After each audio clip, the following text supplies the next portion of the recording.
Life's worth living. 8 reasons why assisted suicide should not be legal. Number 1. Assisted suicide puts pressure on vulnerable people. Giving people the choice to end their lives creates pressure for them to choose death. Where assisted suicide is legal, one reason people choose to die is because they feel they are a burden on others. In Washington State in 2018, 51% of people who were killed by assisted suicide said that being a burden on family, friends and caregivers was a reason to end their lives. Number 2. Disabled people reject assisted suicide. Not one disability group has spoken publicly in support of legalising assisted suicide. In fact, disabled people have spoken out strongly against it. The Reclaiming Our Futures Alliance, ROFA, is a national alliance of disabled people's groups and individuals. In 2015, at the time of the Maris Bill, which sought to legalise assisted suicide, ROFA put out this statement: "We are opposed to the legalisation of assisted suicide. It will remove equality and choice from disabled people and further contribute to our oppression. If the assisted dying bill is passed, some disabled people and terminally ill people's lives will be ended without their consent, through mistakes, subtle pressure and abuse.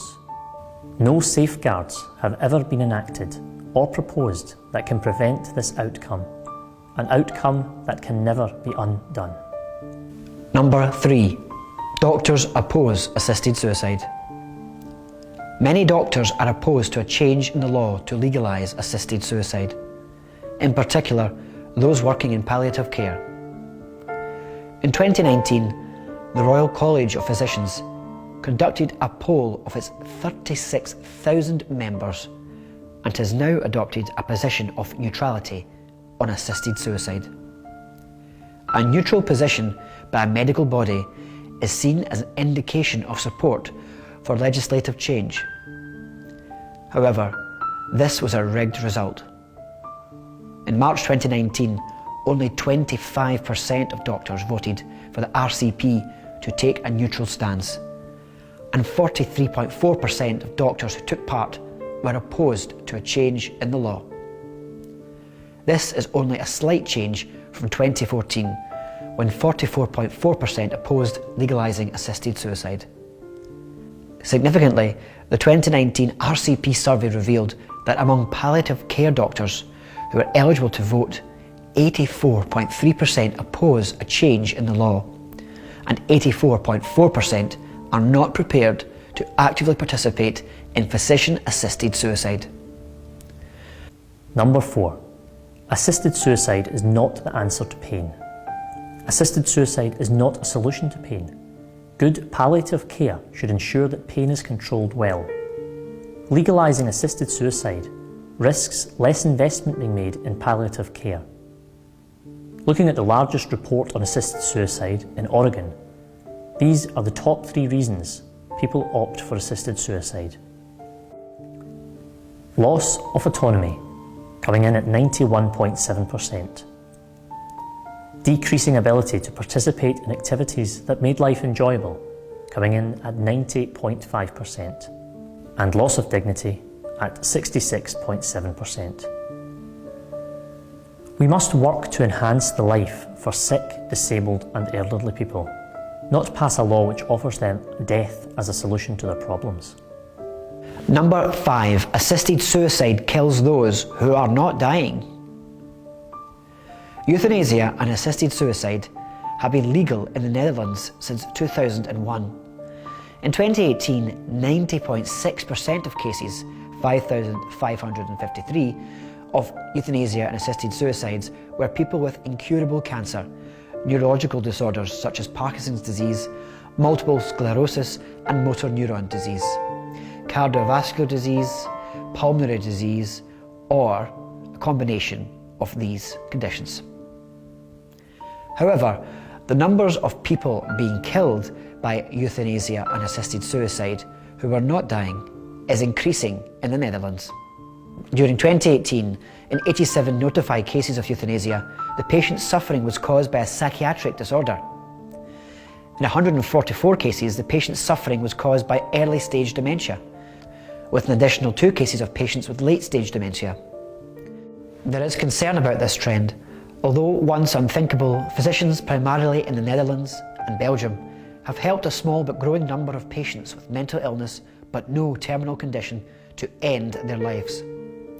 From a societal perspective, we believe providing a legal option for mentally ill people who are not terminally ill to receive medical assistance in ending their lives is misguided public policy. Number 6. Changing the law will lead to rising numbers of deaths. Wherever euthanasia and assisted suicide have been legalised, the numbers of people being killed in this way have risen steadily. In Oregon, in 1998, there were 16 deaths recorded under the Dignity with Dying Act, which rose to 168 deaths in 2018. Belgium, in 2002, 24 deaths were reported by the Federal Commission for Euthanasia Control and Evaluation to the Legislative Chambers. 2,022 deaths were reported in 2015.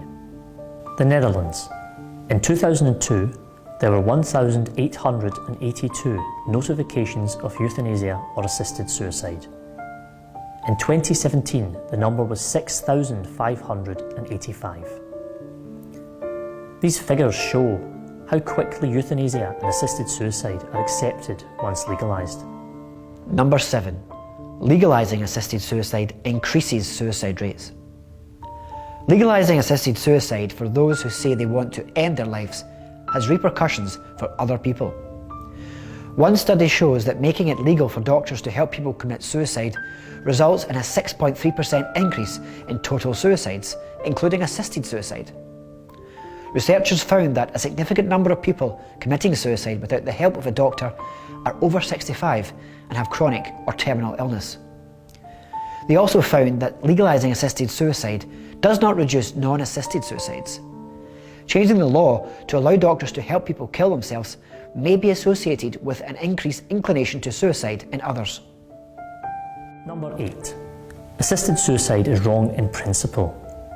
The most basic reason to oppose legalising assisted suicide is because it is wrong in principle. Assisted suicide allows the lawful killing of innocent people in certain circumstances.